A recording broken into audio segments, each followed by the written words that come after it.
Welcome to రుచిటెక్ YouTube channel. అయితే AP SET కానీ టీఎస్ఈ సెట్ కానీ అసలు ఏ డాక్యుమెంట్స్ కావాలో ఒకసారి మీరు చెక్ చేసుకోండి. ఓకేనా? ఇప్పుడు నేను ఏవైతే చెప్తానో ఆ డాక్యుమెంట్స్ అన్ని మీ దగ్గర ఉన్నాయా లేదా అని ఒకసారి చెక్ చేసుకోండి. ఓకేనా? Already TSE set official notification అనేది వచ్చింది. దాని మీద కూడా ఒక వీడియో చేశాను. ఇంకా ఎవరైనా చూడకపోతే కింద డిస్క్రిప్షన్లో ఇస్తాను, ఒకసారి చూడండి. ఓకేనా?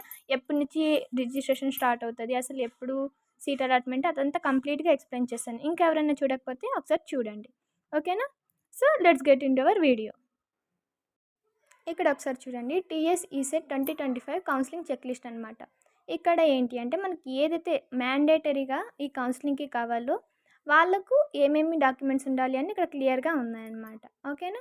సో మీరు ఖచ్చితంగా ఒరిజినల్ అనేది ఉండాలి. ఒరిజినల్తో పాటు ఒక 3 సెట్స్ అనేవి జిరాక్స్ కూడా చేయించుకోండి. ఓకేనా? సో ఇది చాలా యూస్ఫుల్గా ఉంటుంది. ఫస్ట్ ఏంటి, టీఎస్ ఈసెట్ హాల్ టికెట్ అనమాట. ఈసెట్ హాల్ టికెట్ మాత్రం వెరీ వెరీ ఇంపార్టెంట్. ఓకేనా? అది జాగ్రత్తగా చూసుకోండి. అండ్ తర్వాత టీఎస్ ఈసెట్ ర్యాంక్ కార్డ్, మీకు రిజల్ట్ వచ్చిన తర్వాత ర్యాంక్ కార్డ్ అనేది డౌన్లోడ్ చేసి పెట్టుకుంటారు కదా, సో అది అనమాట. Next diploma marks memos all semester, అంటే ఫస్ట్ సెమిస్టర్ నుంచి ఫైనల్ సెమిస్టర్ వరకు ఆల్ మార్క్స్ మెమోస్ ఉన్నాయో లేదో చెక్ చేసుకోండి. ఓకేనా?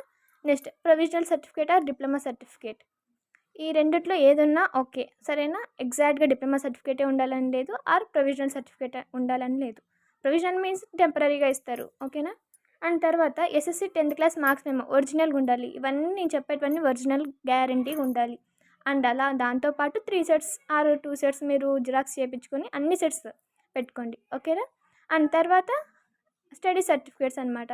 6th క్లాస్ నుంచి అప్ టు డిప్లొమా వరకు ఎక్కడెక్కడ చదివారో అన్ని ఒరిజినల్ ఉండాలన్నమాట. Next Aadhaar card and caste certificate. Caste certificate A caste అయినా సరే, ఒకవేళ అప్లికబుల్ అయితే క్యాస్ట్ సర్టిఫికేట్ కూడా డెఫినెట్గా ఉండాలి, ఏ కేటగిరీకి అయినా, సరేనా? And income certificate. Income certificate వచ్చేసి ఈడబ్ల్యూఎస్ అనేది ఓసీ వాళ్ళకు ఉంటుంది. ఓకేనా? ఇది ఫీజు రియంబర్స్మెంట్కి ఇంపార్టెంట్ అనమాట. ఓకేనా? అండ్ రెసిడెన్స్ సర్టిఫికేట్, ఒకవేళ నాన్ లోకల్ క్యాండిడేట్స్ ఉంటే వాళ్ళకి రెసిడెన్స్ సర్టిఫికేట్ కూడా ఉండాలి.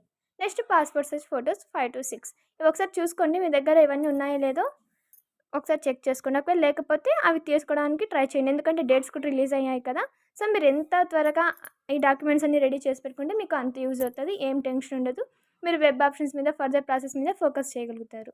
మీకు ఈ వీడియో యూజ్ అయినట్టయితే please like, share and subscribe my channel. Thanks for watching. All the best.